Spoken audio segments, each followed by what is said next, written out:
Hey guys, welcome back to my channel, and today we're going to be doing What If Deku Was Ennard from FNAF Part 2. So, where I left off last time was, I'm pretty sure, right before the heroes versus villains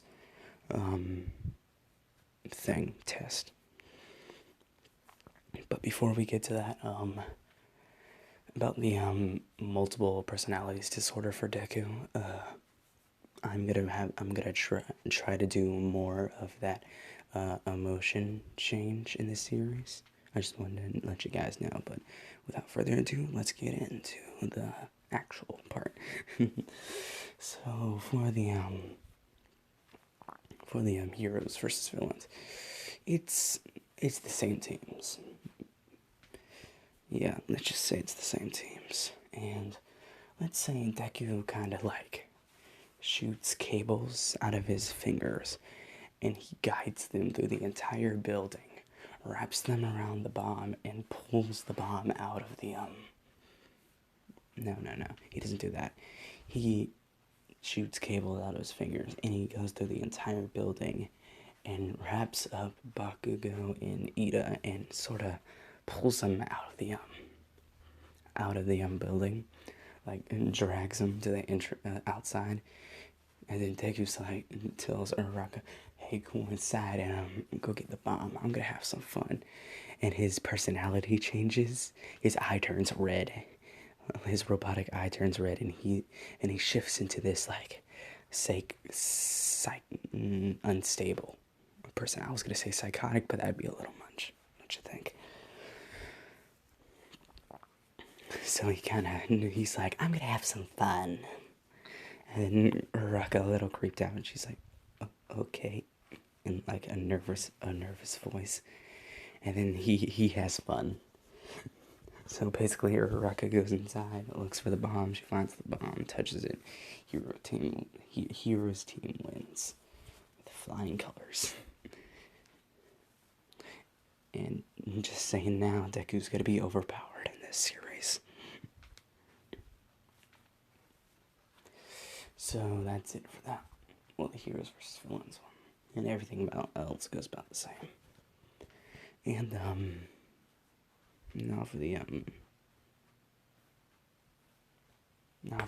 US. Oh, to clarify, Deku has 4 different personalities. He has his main one, where his eye is green, and he's pretty like calm and keeps to himself most often, but still like jokes around. We got manipulative Deku, which likes to manipulate people. We got homicidal Deku, which is the dude that's unstable. And the 4th one is fanboy Deku. So that's all them. And USJ attack. So Deku's on the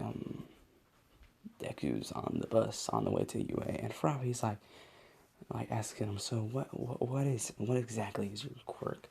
And Deku's like, basically my quirk is I can produce metal cables from anywhere around my body, and I have full control. And Frobby's like, that's pretty cool. But what about the personality switch thing? Oh, that's just the backdraw of my quirk. It gives me multiple personality disorder. And Frobby's like, cool. So they walk into the USJ, and let's say he like senses the disturbance in like the electronics, like he like can like sense the connection being cut, and he's like, that's weird. And then like they meet 13. 13 goes on how quirks can be used for villainous actions. You know, like we didn't know that. Like how quirks can be dangerous. And then the portal shows up. Could giddy.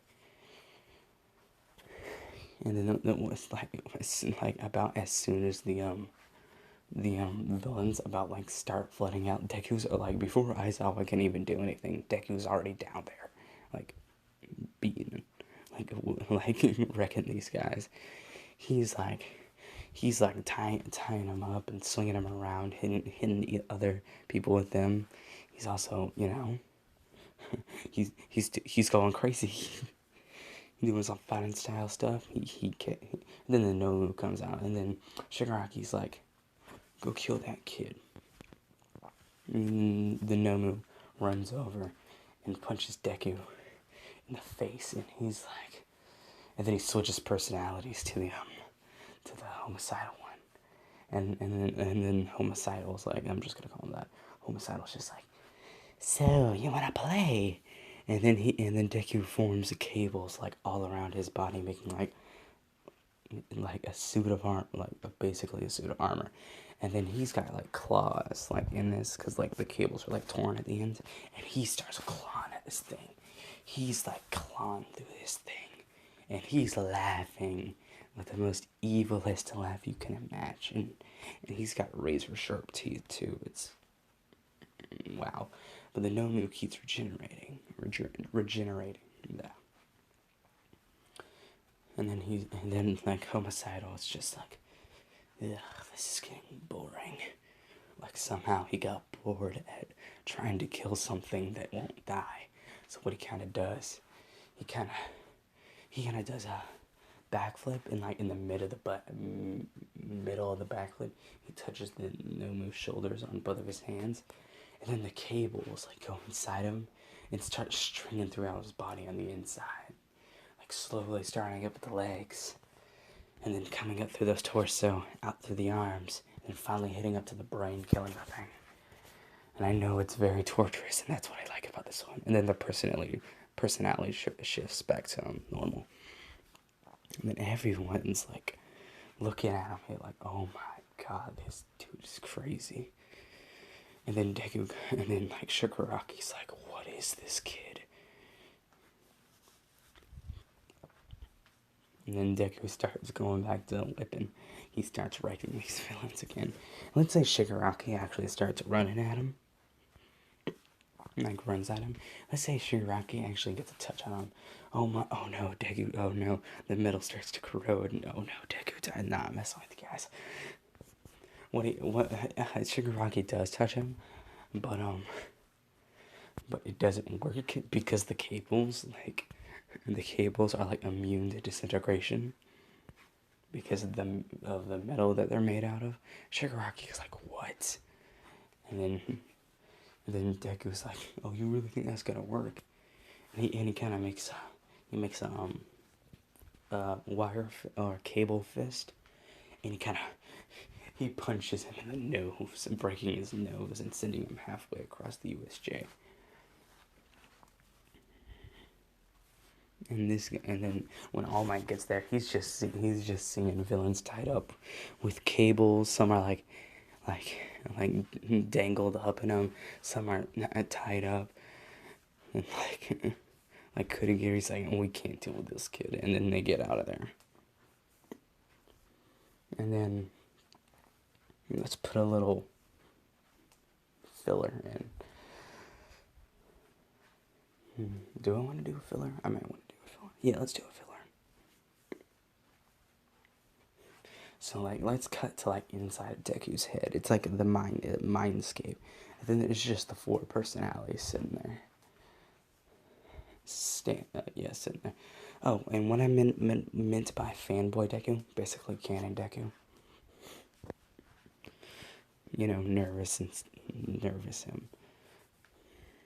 So they're like all talking, and they talking about this girl. And if you do have a ship for this series, you can comment it. I might actually do it, because I'm fine with ships and my what ifs. And they just like, and then Deku like hearing all 3 of these argue in his head. Let's say he's trying to do some homework that he got. He's like, "Can you shut up?" He's just getting like frustrated at him because they won't stop talking. But just a little filler in there for you guys. But I might be able to. Okay, I decided I actually want to do the sports festival. So sports festival, the race Deku like the Todoroki tries to freeze him, but it doesn't work. He kind of just breaks through it. And the king and thing, he just jumps it and like uses cables to like float, like basically pushing himself over it. And the minefield, he kind of just long jumps it. He kind of walks back a bit and jumps it, using cables to push him up. And he jumps this entire thing. And he gets first place. Bakugo getting second, and Todoroki getting third. And now the cavalry battle. The cavalry battle. So a lot of people want to be on Deku's team, and he's like. So let's just say he takes his team, the cannon team, because I don't really want to work on details here. Well, not at this point in the sports festival, but yeah. And cavalry battle. What Deku kind of does, he shoots cables onto the ground, and they all like spread out, like covering the entire floor of the place in cables. And people are getting stuck in it. It's like quicksand.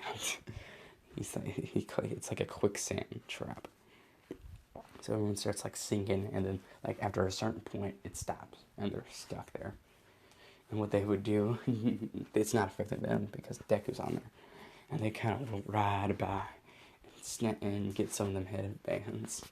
But let's say it's not like the entire thing. Say it's like in a certain amount of radius of the team, so not many people like try to go for it. And let's say Bakugo and Todoroki try to go through it. Bakugo like leaps at him with his explosions. What Deku does, he kind of makes a cable cloth. That's the word I'm looking for. And he leans side, grabs Bakugo's wrists, turns around and throws him back. And then with Todoroki, Deku just shatters the ice with his cables, like either cutting it to pieces or completely shattering it by putting cables inside of the ice. And so now for the tournament. Deku's team scored first place.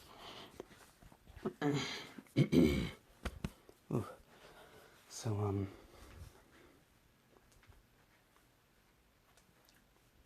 yeah, tournament. Okay, here we go. So first fight, Deku versus Shinzo, and let's say Deku like sort of does get warned about it, and then Deku's like, I'll be fine. And let's say Shinzo starts like talking to him, and let's say he's too obvious about it, because Deku is smart.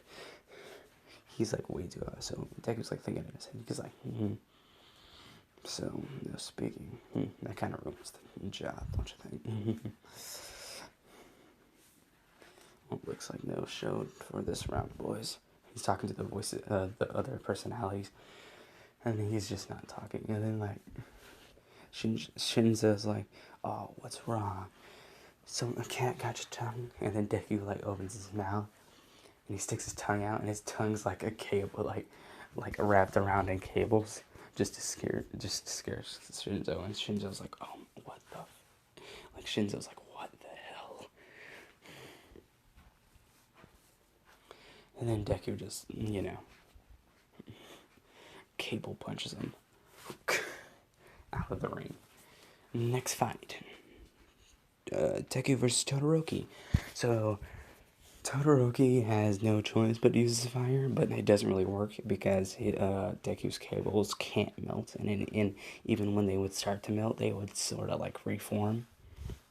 And Todoroki does get overwhelmed and gets knocked out of the ring. And Bakugo versus Deku. Okay, final round. Here we go. I'm kind of short on time here, so basically what happens? Bakugo tries to Hauser him.